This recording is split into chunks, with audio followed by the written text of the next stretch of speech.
chill before y'all all be dead. Whole lot of pros. Be stealing my sweat. Hello.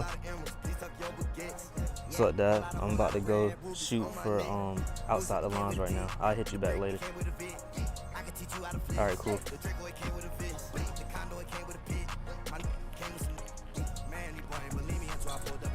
What's up, DJ? What up, Coach? How you doing? What's going on, man?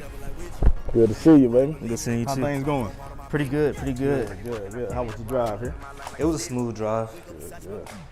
Welcome to Outside the Lines. I'm glad to be here. Yes, sir.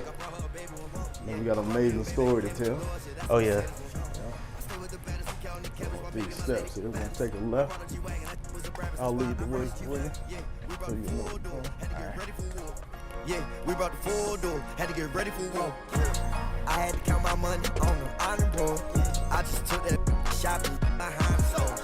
I had to get on my burn, I had to get on my hold. Man, taking the left there. Take that right.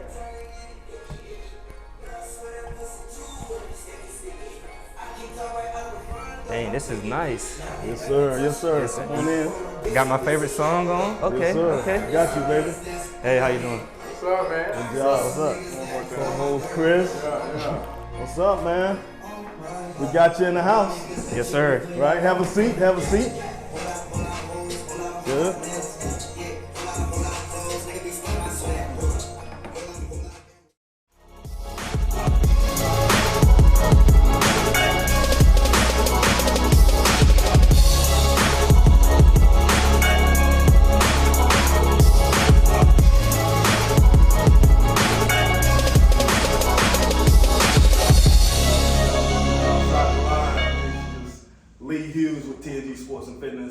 This is our 5th episode of Outside the Lines with Mr. DJ, Mr. Darren Willis Jr. He's here from Mississippi Valley State. I also have my co-host, Don Younger. All right, Christopher Hunter. Tell us a little about yourself, Christopher. Well, I'm from Macon. We come. Actually, me and Lee grew up blocks from each other and didn't know it until we met later on in life. Unionville. And Kitchen Fried. UV. UV. Yeah. That's what's up. I just want to tell you a little bit about myself in the podcast. I'm a strength and conditioning coach. I train here at Game On Training, where we're actually filming Outside the Line podcast. I've traveled the world with powerlifting, USA para powerlifting. I'm not actually a coach for USA para powerlifting, but I am an inspiring coach for the actual Paralympic team. I also have certifications in nutritional. I'm a nutritional specialist, also sports and conditioning. We also have group training. Also, today is a special day for me because I've trained this young man for at least 5 or 6 years, and I'm sure we have a lot to talk about. Mr. DJ Willis, one of the main things we want to talk about is his personal side of DJ. Where he's from, who he is, what got him to where he is now. So the object of this game is to see, who is the real DJ. Who's the real DJ? Not scratching DJ, but who's the real DJ? All right, so with that being said, Mr. DJ, could you introduce yourself? Hello, like you said, I'm DJ Willis. I grew up in a small town called Lazella, Georgia, about 20 minutes from Macon. And I grew up in a healthy, happy family with great supporters. My dad, mom, my sister, and that's just where I'm from. Excellent. So this hoodie, man, I thought I'd share it tonight. Wakanda forever, baby. Wakanda forever. Have you seen the movie? Me and my wife saw it on the opening day. Okay. Oh yeah. So Chadwick, that's tough. Chadwick. Yeah, they shouted out him pretty good in the film. Really? Yeah. I hadn't seen it yet. Yeah. But this is my hoodie to wear to the actual movie. So Yeah, and I wore purple, you know. You wore purple today? Trying to Okay. bring in some. You got a little holiday too. Yeah. Have you seen Wakanda? I have. DJ, how was it? What do you think? I think it's an 11 out of 10 movie. 11 out Yeah, of 10. it's a good really good movie. Yeah.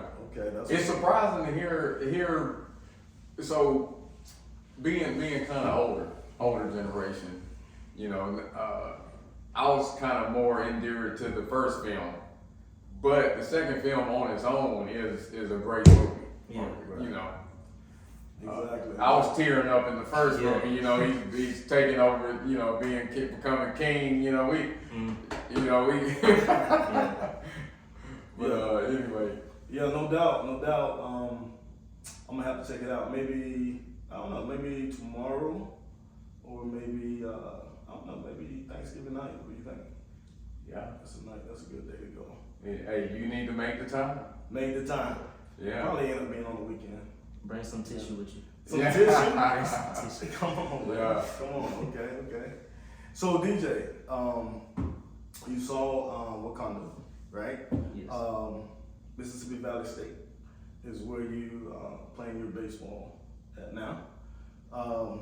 HBCU. You had the opportunity to go several different colleges. Tell us why you decided to go to the HBCU. Okay, so as you know, I've been to a predominantly white school from elementary to high school. Right. And with the HBCU side of things, they were the only schools that really took a chance on me with my baseball ability. And I was like, I need to just go try it out and see if I like it there. Because me, I get along with everyone, so I know fitting in wouldn't be a problem. Right.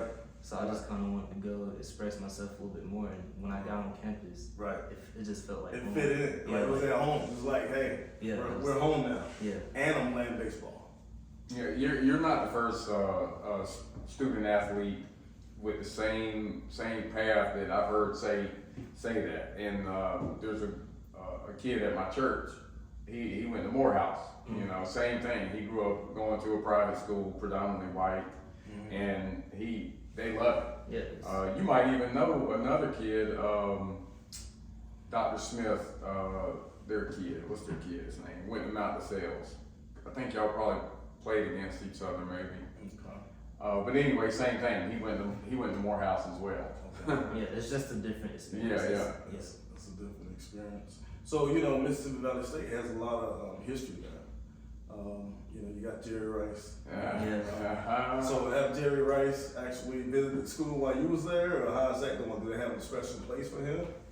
The state football stadium is actually named after him. I didn't know that. Yeah. Well, Rice I mean, Rice Totten yeah. Stadium. Yeah. What's the name of it? Rice Totten Stadium. Him and his quarterback. Nice. But no, he hasn't visited since I've been there. Okay, you probably got a little, you probably can hit him up. I hope Go so. to the school now. Yeah. You got a little up on us here. Right? Yes, sir. What do you have in there, Chris? What do you have for us, man? Anything exciting? Well, you know, when we have athletes like you that's made it to the next level, it always reminds us of the times where Lee, myself, your father was out on the just scruffing it up on the baseball field, you know. Yeah. Like when you think of those times, what does it, you know, do you ever think, wow, they put up with me? Tell us about those times in your life where your dad was out there just maybe not, just tell us about those times with, you know, on the Little League baseball field. Yeah, I can imagine that. So I was around 3.5 years old when I first was introduced to baseball. Oh yeah. Yeah, my dad put a ball in my hand and I started throwing it one day. He was like, I'm just sticking with that. And so probably from the ages 3 to 8, we would go outside every day, hit off the tee, just throw the ball. And then when I learned how to pitch, and he was like, Okay. yeah, I was like, Dad, I need you to be my catcher. His dad plays some ball too now, so he plays Yeah. pretty good. Okay, that's good But- stuff. I was like, let's go to game on. So we got in the car and drove 20 minutes to game on. I remember it just like yesterday. Okay. So when he got crossed up on the pitch somehow, I told him I was throwing a fastball, but he thought a knuckleball was coming. And so I did my wind up. I threw the ball. You know, it hit him in his. Oh, yeah. I already knew where that was going. Yeah. And he was rolling around the floor for like 10 minutes. I had to keep in mind, I'm 8 years old. I had to drive home that day. Wait, time out. So you're 10 years old. You're driving home to Lizella from Byron. Yeah, that's about a 15-20 minute ride. So you had your license for a time now. I really have. Yeah. Wow, that's a nice story. That's what's up, man. We both, me and Lee, both been there. Probably not. I don't. The similar story to that one is as far as helping my son with baseball is I was throwing from behind the L screen. Yeah. But I went behind the L screen. We've been there for 14 years. And the ball, it just showed up in my chest like all of us. and I didn't even know really. I was like, how do I even react to this? It just happened. And then you shake it off and you're like, oh God, I hope I'm okay. So you know I had that situation with Jordan. Yeah. Right? So we was at West Macon Little League, right? So I'm pitching the ball to Jordan. He just teeing the ball off. He's hitting it. All of a sudden, he hit the ball, line drive, right to the midsection. I mean, he hit me hard. I mean, I saw the threads coming at me. Yeah. You know, all I could do was look at that ball hit me. That's how it was. It was like, he was like, there was no. Yeah, he was like, Dad, you okay? And I was like,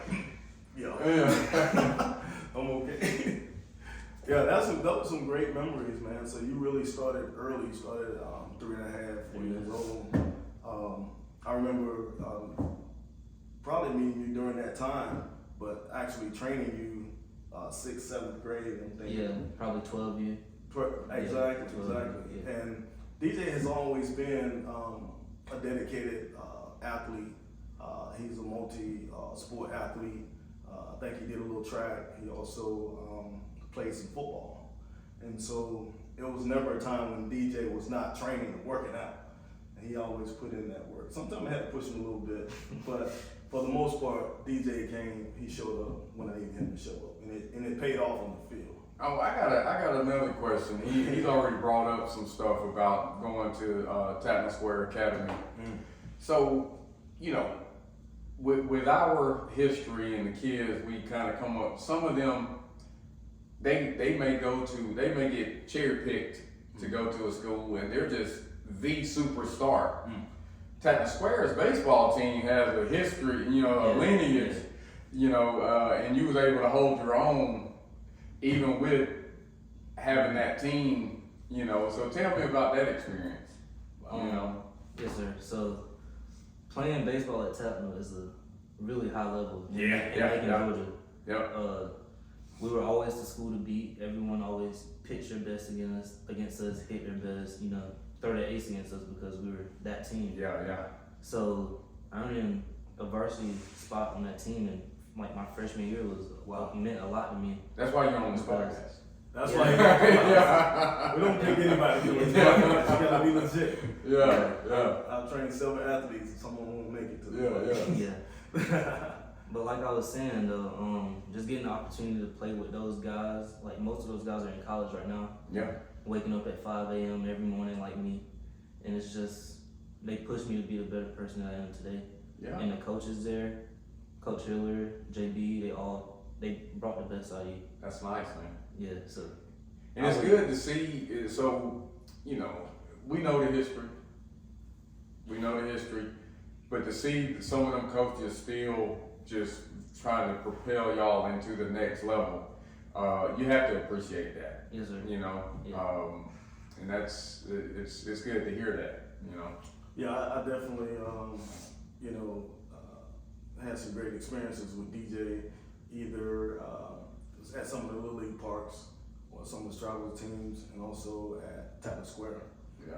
He's been tremendous over the years, and I expect nothing less once he perform at Mississippi Valley State. But I kind of want to get back to the HBCU in some of the Black history, and that's one of the reasons I wore the Wakanda. Is to I think about Jackie Robinson, I think about Barry Bonds, I think about all these people that you're now a part of. How does it feel to be a part of HBCU, a historic moment? And you can make a name for yourself, and you can be the next DJ, Darren Willis. Yes, sir. So how did it feel to not only follow someone like Jerry Rice, even though he played football, but he went through the same path, and it can happen. He's a Hall of Famer now, and he was probably in the same classrooms he attended. So how does that feel? You got Jackie Robinson, Barry Bonds. What does that mean to you? Well, it means a lot, actually. Jackie Robinson was my motivation to play. Just seeing him, what he went through, made me was like, man, I want to go out there and do what he did. I want to do what that guy did. So, and like growing up playing baseball as a minority, it's always a little bit harder on you. You can be just as good as the guy in front of you, but some opportunity might present itself in a different way. Yeah. But the specific minority that you are, that's what people will kind of mix that in with some of the, being a African American, and trying to play baseball is different than being a minority from, what I'm saying? It is different, so to make it to the next level that you have, it's something special. Something special. It's nothing to just brush your hand at or to think anybody could do this. Yeah. You're the chosen one, and so you have to continue to believe that so you can strive to be the best. Oh yeah. I have another question for you. I mean, you played football. You played. Did you play in soccer? This is a soccer guy right there. Oh, Football. The World Cup is already hitting hard. Argentina lost their first round match. Biggest upset in the history of World Cup so far. Yeah. But no, I was a football, basketball, baseball, track guy. Okay, so what made you stick to baseball? Did anything happen or anything? What was the deciding factor for you to say, hey, baseball is my sport? Probably around the age of 12, I realized I couldn't do all of them anymore. And so I was gonna put all my eggs in one basket, and my dad talked to me about that one night. And he was like, if you make this decision, you gotta work for it, you gotta practice for it every single day. And around the age of 12, I went to Cooperstown, New York. That's like, it's like the Little League World Series. Oh, yeah, no doubt. And so on my first time ever going to Cooperstown, I hit my first grand slam. Oh, wow. Haven't hit one since, but I hope I will. I hit a 2-run home run and a solo home run, and that's what really on made big it. stage. That's why he's on the Outside the Lines podcast. That's what really made it for me. And Wow. I just felt so special during that moment, and I was like, this is what I want to do every single day. That's amazing. I mean, I can imagine being at that stadium, hitting the grand slam. It was amazing. At 12 years old, and still holding on to that memory. You can't beat that. Yeah, I still got the balls in my room right now. That's nice. What you got anything for us, Chris? Well, another outside the lines thing. I know you have a sibling. Yeah. Is she gonna outdistance you in her sporting careers? Whoa. That's. Do y'all have a sibling rivalry going on? She's amazing. Yeah. She's already kind of outdid me. Okay, let's go. So when she was around 14 or 15, she won the national championship for gymnastics. So all right. I haven't won. I didn't mean to put you on front street. No, didn't mean to put you on front street. Like it's cool. It's cool. This outside. Yeah. She probably has around 200 medals just hanging up in her room. Wow. You paved the way though, so that's you bringing her up. That's what Willis. Shout out to Bessie. Yeah. She even has her own day. The mayor gave her a proclamation day. So wow. Yeah. The mayor she outdid me on that one. She outdid me. So she has a key to make it, right? Yeah. Or just a day. No, it's just a day. Okay. Wow. She's not a collegiate athlete though, so. Oh, okay. He has one up on her. That's what's up, man. That's what's up. So walking around the campus, Tell us about the campus. You know, I've never been to Mississippi Valley State. Tell us about that campus. What makes it special to you? I like how everything is right there. Like you really don't have to walk 3 miles to class. You know, everything is pretty closed in, and everyone's just a family there. They like my first week, I didn't know where my classes were. Random people would point me in the direction I need to go. It really just made me feel like home. Yeah. That's what's up. The food is really good. The The calf is that's a going thing now. Yeah. So almost every college athlete we have on Sideline Podcast mentions the calf. You know. So what's your favorite food at the calf? I love the catfish Fridays. I'm not gonna lie. Was that chicken finger Friday or something they was having, or was it catfish? What was it she was having there? I can't remember. You talking It was about a special day. Fort Valley State? Yes. Fried chicken Friday? It could I be. don't know. It was one of them. But Yeah. I told the Fort Valley one is good too. Yeah. To be honest with you. My I've favorite, eaten there several times.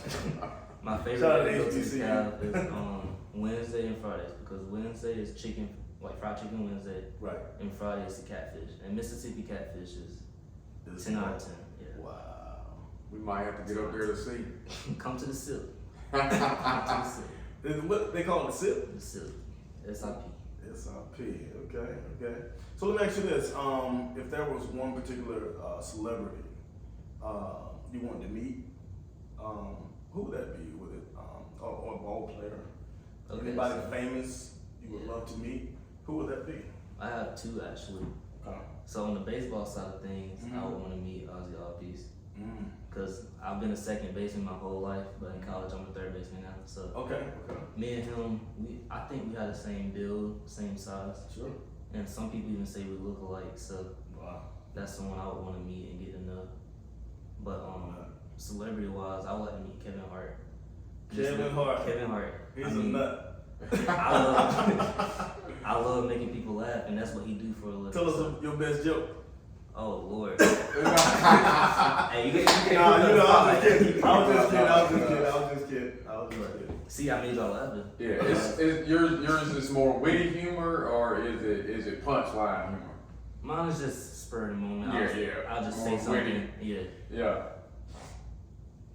That's a good laughter. People are smarter when they're smiling and laughing. Yeah. And that's been scientifically proven. Right. That when people are smiling and they're laughing, they're smarter. Yes, sir. So that's a good thing. It's a good thing to have around. Exactly. So we're here at Game On Training. You've been here several times. It has to mean something to you. You've hit plenty of balls here. You and I have trained here for several years. I remember giving you and several other athletes this amazing speech that he would hold dear to his heart. Yeah.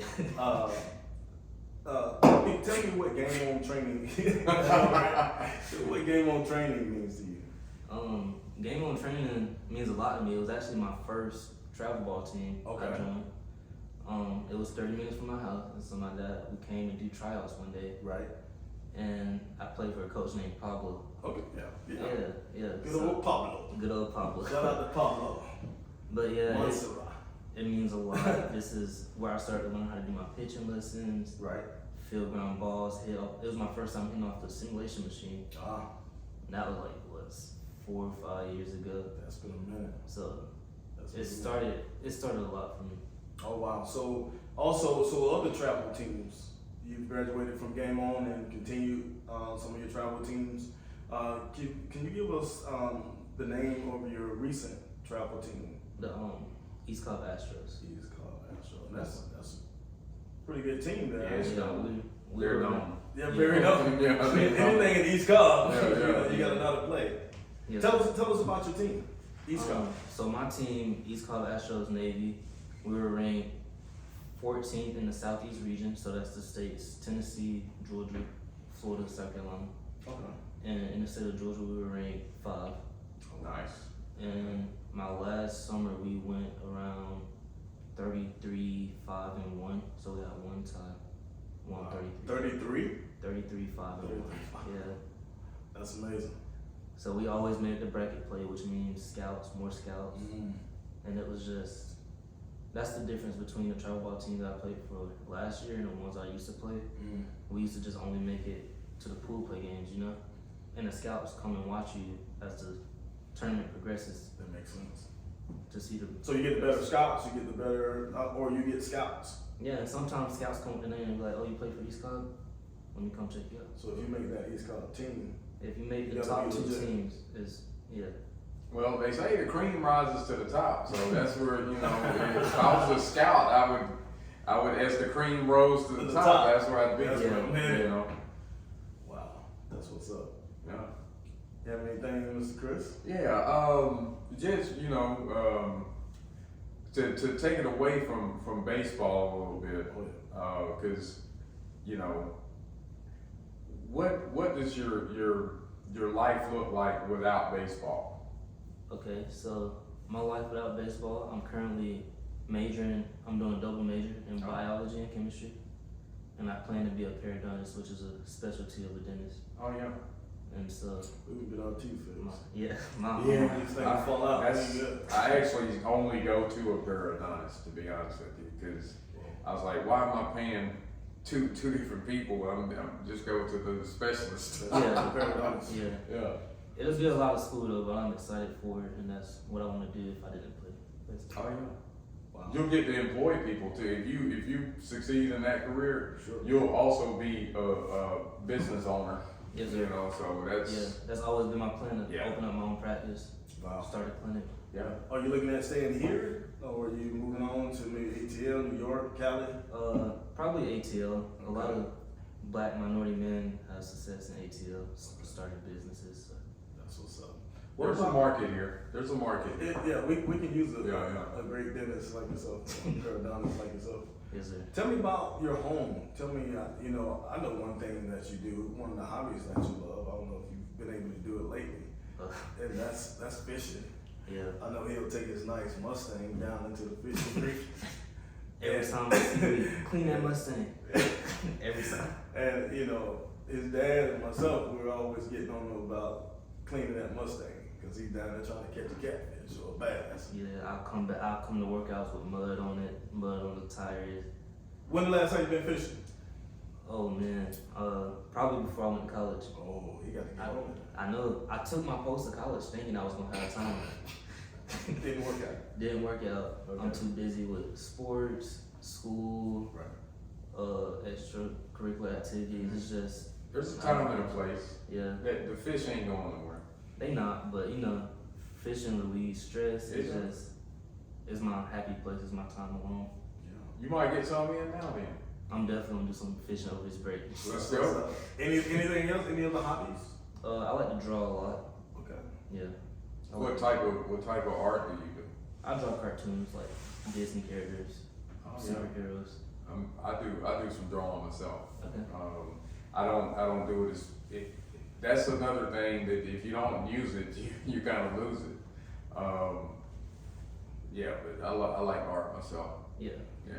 Yeah, I draw those stick man. Yeah, my wife's got me doing stuff like she'll see a picture out, you know, like in Kirkland or something. It's like, hey, can you draw this for me? And I can. That's great. Yeah, it Yeah. is. That's great to be able to just take a snapshot of something and draw it. Yeah. Yeah. You can't beat that. So, tell me something exciting. You know, tell me what thrills you. You know, what makes you tick. You seem real docile and real chill most of the time. So I wanna, you know, you say you're a comedian. You know, and you say you like to make people laugh. Tell me something exciting. Something exciting. Of something that you experienced that's Okay. exciting for you. So Tottenham State Championship game. I love playing in front of a lot of people. Like I like it so loud where I can't even hear my own thoughts. It makes it. He can't hear his own thoughts. Yeah, it just makes me. It makes me feel Never been in that like. situation. It just makes me feel like I'm in the big leagues. You know. Yeah. Like, all the chatter, all the constant chirping between teams. Right. It's like an adrenaline rush. I love that. I love it. And that's So what you. is that something you visualize? Like, is something you practice visualizing, and you like you see yourself in the situation, then boom, it just gives you like, is that visualization? Do you do that? Sometimes like I'll dream about me playing in a packed out stadium, or but some practices they'll hook up the speakers and put it as loud as they can, because that's what Tapper did when we were preparing for the state championship. Oh yeah. We did fly ball communication, speak as loud as you can. You have to just trust your teammate and trust yourself so you can communicate even if you can't hear them. Oh, nice. It just builds chemistry, and I like that. I like playing with the people around me. Yeah. Teammates. So no moment is too big for me when I get in that situation. Oh, I love that. Yeah. That's the wherever you are, be there moment. Yeah, wherever you are, be there. Wherever you are, be there. So we'll drill that in DJ head several hundred times. Thousands. I want you to explain that to the people. Wherever you are, be there. So what did that really mean to you? It means a lot to me. So when I was a little bit younger, around 13 or 14, my dad would take me to meet you, right?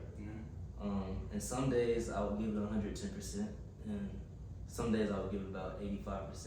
And one day, me and Lee had this conversation about wherever you are being. I'm Lee. And I was like, "What do you mean by that?" And he was like, "So if you hit him, right? You all there, everything's there, your mind's there, you locked in on the pitcher. Right. If you hit him and you looking at the second baseman behind you, you're not gonna get a hit because I'm not focused on what I'm doing in that moment." And so ever since that day, I've like worn it on my sleeve and taken it with me. And so That's great. I live by that motto every day. Wherever you are, be Be there. there. Even If I'm- outside of sports? Oh, if I'm in the classroom, I'm Yeah. there 100%. Yeah. If I'm in the caf, I'm there 100%. I love it, man. It's just one of those things that I live by too, you know. I've been in several situations where I know I'm defeated, or I feel like I'm defeated, or I feel like things are just not going my way. But if I say to myself, wherever you are, be there, then everything totally changes. It's like a click. And so if I believe it, I believe it so much. I feel like if I drilled it into my athletes and some of my students, then if they eventually believe it, then it'll definitely work for them. So if they're in a big situation, they can always get out of it. You can always get out of that situation if you truly believe wherever you are, be there. Because it may not be good. It may not be a good situation. You have to accept wherever you are. You know? Yeah. So, DJ, tell us, what does your social circle look like? You know, I know you've been playing sports most of your life. Now you're into a university. What's your social circle looking like? You got any nice women going on? I mean, what's that looking like? Something to think about. My social circle is pretty small actually. It's just the baseball team, I would say, and the other athletes there, like the girl athletes. Yeah. Our school population is about 85% athletes. Oh. So we all on the same schedule. We all know like how to support That's each other interesting. and try to motivate each other. Yeah. So most of my friends, like the girlfriends that I have, they're all athletes. They be like, "How was practice today? Did you work out this morning?" Stuff like that. Just checking up on us. Oh yeah. Dude. And that's what we need. We need somebody to like keep us accountable. You know? Okay, so you don't have any groupies? Like, what? No. No. That's what's up, man. I mean, you gotta have somebody there for you. And so what I want to know, DJ, I see you got your beard going and stuff, man. I'm like, Oh yeah, what's up with that? I'm trying something new. Looking I'm fresh.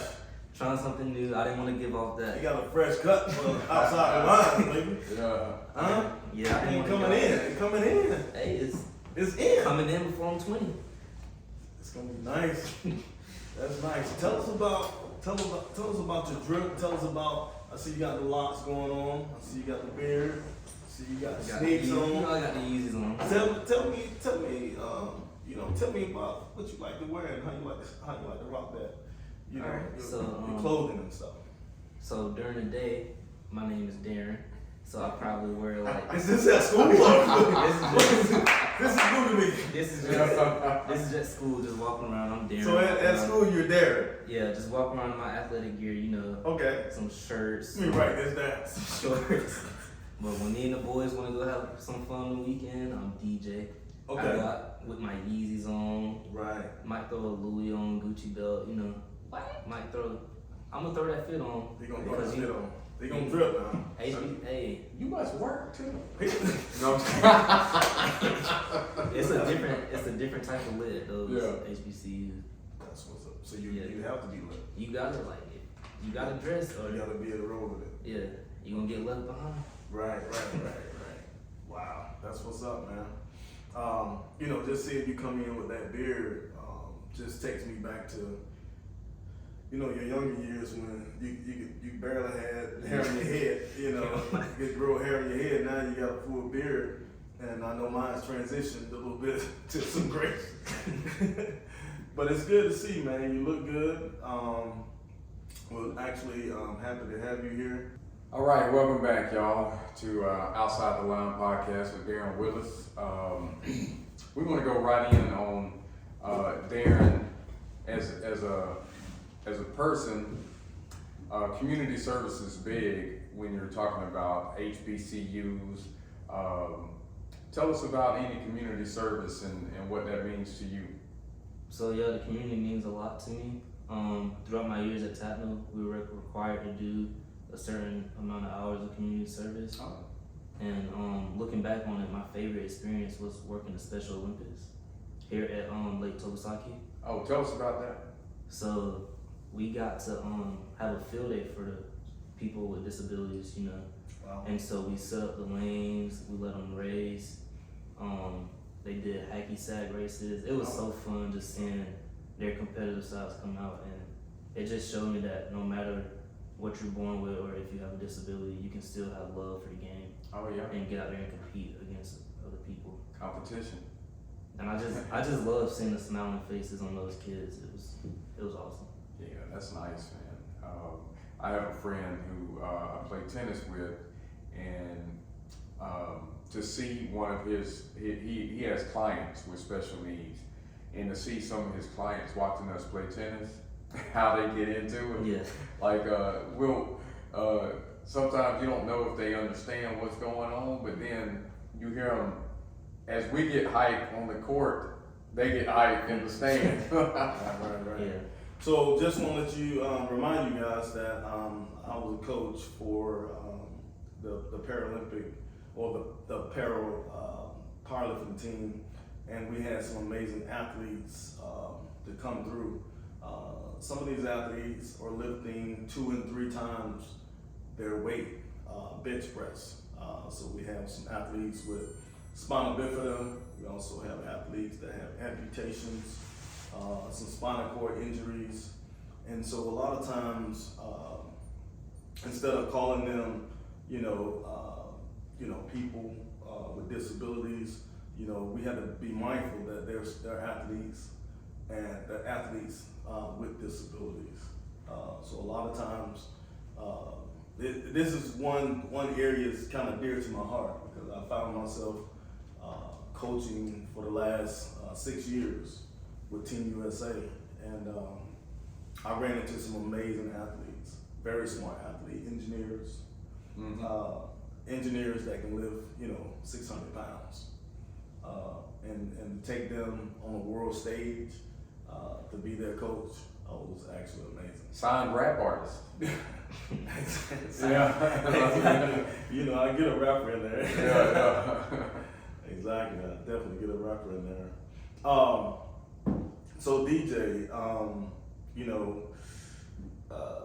we know you fish. We know you got the car. We know that you want to put on the nicest threads. But we want to know how your grades are at Mississippi Valley State right now. We want to, we know you want to do bigger and better things in the future. So we want to know, how are your grades and how are you able to manage, playing sports, getting up early, staying up late, and maintaining your grades? Okay, so In high school, tap really taught me some great study habits, and I carry those with me to college. I'm currently taking 7 classes right now, Wow. and I plan on finishing up with a 3.8 this semester. Wow. And it's just all about managing time, the early mornings, late nights, studying in between. It's just, you gotta find your pattern. Wow. I like to study at night, so I'll be up late. Wow. Because I know I can wake up early in the morning and do the same thing again. So basically, you're saying you'll go to baseball practice and then you'll be up 2-3 o'clock in the morning studying Yeah. because you have some exam you have to do or whatever. I mean that's just something you're I don't want to say something in your DNA, but something that was taught to you by Tapper, which is big time. To know that we have a school here in the Middle Georgia area that sets our athletes up for success. Study habits is super important. What do you have, Chris? No, just to piggyback that, it's got to be some inspiration behind that. You know, like I actually, it's interesting with Darren Willis Jr. here. I've had a conversation with his dad, Darren, and we were on a training, and for him to support y'all to go to Tappan Square Academy, and now you're in school at Mississippi Valley State. He was always talking about the why, the inspiration. So let's just piggyback with you and your sister were his why. Okay, what is your why that keeps you inspired to move forward? My mother. Oh. My mom always instilled in me that grades were everything, and I just want to. Say that again. Grades are everything. Grades are everything. And baseball won't be forever, but my intelligence and smartness will take me a long way. Wow. And so she just drilled that in us when we were younger. All A's, or you get something taken. Or, So sound like the mom is the slaps the hand a little bit more than the dad. So tell us a little about your mom. I think she's in the medical field also. Yeah, my mom, she's a family nurse practitioner. She just got her doctorate. Okay. Nice. About 4 years ago. Congratulations. Wow. Yeah. That's awesome. And so she was like, if I can go to school and come home and have to cook and do all that, you can go to workouts and go study. You know what I'm saying? So it's a different perspective on how I view things. Yeah. It's always just kind of inspiring to hear that parents, because sometimes this generation gets a bad rap of giving their kids everything. Totally. And it's inspiring to hear that your parents, both of them, you mentioned that at the beginning of the podcast. You come from a family that, hey, it's been a great family, and it's good to hear that about your mom and your dad. Yeah, that's amazing. And I know you got grandparents, you have aunties and uncles and things like that, or people like that. And you told us about your sister, how amazing she is. Just give me a little bit more in depth how close you are. Because at times when I see you together, it seems like it's just a beautiful thing for me to see two siblings there just really hanging out together. They may have their gripes, they may have their picks at each other, but I can see the love, and I think that comes from the parents, and so the parents have set you up for that. Tell me a little bit about Destiny. I know she's the face of Macon. Yeah.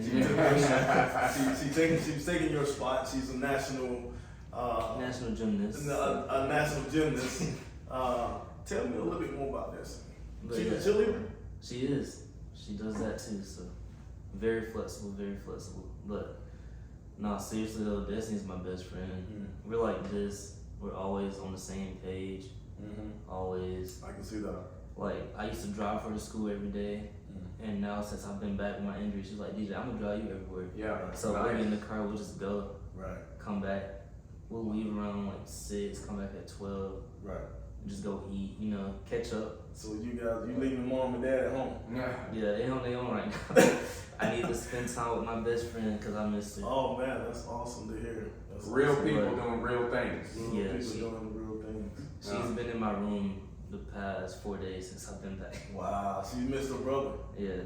That's amazing. That's amazing. So you brought up something about your injuries. Oh yeah.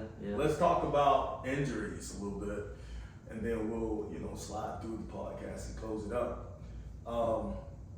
So I'm gonna bring up one particular injury. You can probably give us a little more details. DJ was playing baseball, and he decided to get on the track team for some odd reason, maybe to stay in shape. And I think he was doing the triple jump. The long jump. The long jump. He was doing the long jump, and he ended up breaking one leg. And then he'll give us more detail. He was ended up breaking one leg, and then landed and broke the other leg. So that's just a freaky accident. Can you really give us some detail on that? How did that happen? Okay, so I was preparing for the long jump. It was before the meet, and our coaches had us doing some A-skip drills. The same A-skips I've been doing since I was around 13. Right. And so this particular time, I did the A-skip. It was something in my gut telling me not to do the long jump, but I just did it anyway. Sure. And so when I did it, I landed and I was like, man, my leg feels weird. Let me not put all my body weight on it.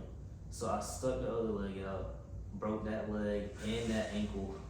And when I hit the ground, I had a concussion too. So I was just Oh my God. So you broke a leg, one leg, two legs, and an ankle. And a concussion. Wow. I was on the ground, it was spinning. I was like, let me try to get up. And I was like, I can't move, I can't get up. And as soon as I looked down, I saw both kneecaps to the side, dislocated. Oh, wow. That was horrible. Well, it's good to see that you're in good spirits. Yeah. I like your personality. Everything we've seen, and just hearing that it has not slowed you down. Right. That's very nice. How did you rehab from that? I rehabbed through Jody at Tapman. Right. You. Right. My mom, she was trying to keep me mentally there because I had to do some mental rehab too. Yes, most definitely. I was a little down in the dumps. So. And how long did it take you to actually get back? It took me around a year. I was in a wheelchair for 3 months, and it took me 6 months to finally start to jog and to run. But it was hard mentally. I was just scared to do everything. I remember coming to you one day. You had to teach me how to slide again. Yeah. That was something that I really never forget, because DJ, like I said, I've been knowing DJ for a long time, not only just from training, but through his dad. And so to see him come in, on crutches or very injured, having several things that happen to him, makes me want to dig deep and do something for him. And so he came in, he could barely run, but when he ran, he couldn't stop. And then in the midst of trying to stop, baseball players, they have to slide. And so we had to learn how to stop, and then we had to learn how to slide. And so we had, he knew how to do all these things, but he had to build his confidence up. He had to get down and dirty once again. And once we got all that going, DJs, he was back out there. Your 11th and 12th grade year. Yeah. Correct. 11th and 12th grade year. And look at you now. College athlete. Yeah. Yeah. Let's go. That's what we are now. I want to just do a shameless plug for Elite. Just talking about the rehab, and that's what personal trainers, that's where their money is earned for stuff like that. You have the 60 pounds you want to get off. Yeah, you could try to go watch it YouTube, but it's the personal trainers that they're the ones that get the weight off. They're the ones that get you back on the field. So just a shameless plug for TNG Sports and Fitness. Hey, TNG Sports and Fitness, very dedicated to his athletes. I love to get my athletes back on the field. We go back and forth telling them do not get injured. DJ, don't hurt that leg. DJ, don't get injured. But, you know, It sometimes happens it's for out of our yeah. hands. But I'm glad to know that you're in a great place. And like I said, you're at a great school, Mississippi Valley State. Thanks for coming in, Outside the Line podcast. My co-host, Chris Hunter. Do you have anything before we leave, Chris? No, I just like seeing it keeps us youthful, seeing the next generation going through things that we went through, and they should be better than we were. Exactly. You know, so it's always good to see that. You know, it's good to see the next generation doing well. I love it. And DJ, is there anything specific you would like to share or tell the world out there? Maybe something to inspire them, or something that can help them moving forward. It can be anything. What do you have? Okay, so for the young athletes out there, actually this can go for young athletes and adults. No matter what the world throws at you, it's gonna be obstacles in your way. You just have to overcome it. Some people overcome it faster than others, but if you work at your pace and you dedicate to do something, you'll get over it. Excellent. Wherever you are. Wherever you are, be there. Let's go. Good job. This is Outside the Line podcast. My name is Lee Hughes, Darren Willis, Chris Hunter. My IG is TNG Sports. Also, my Twitter is TNG Sports 11_Lee. You can also reach me on my Facebook page at Lee Hughes. Any shout outs on your pages? My Instagram handle is DJ_Willis4, Twitter DJ_Willis1, and my Snapchat is DJ_Willis4. What about you, Chris? Anything on your Facebook pages or your IG? I probably wouldn't. I'm really not that interested on my own page. I like boosting other people up. Excellent. Thanks for watching Outside the Line podcast. Good job. Thank you guys for having me. Yeah, man. Appreciate it. That was cool. I love that. Thank you. Good, man.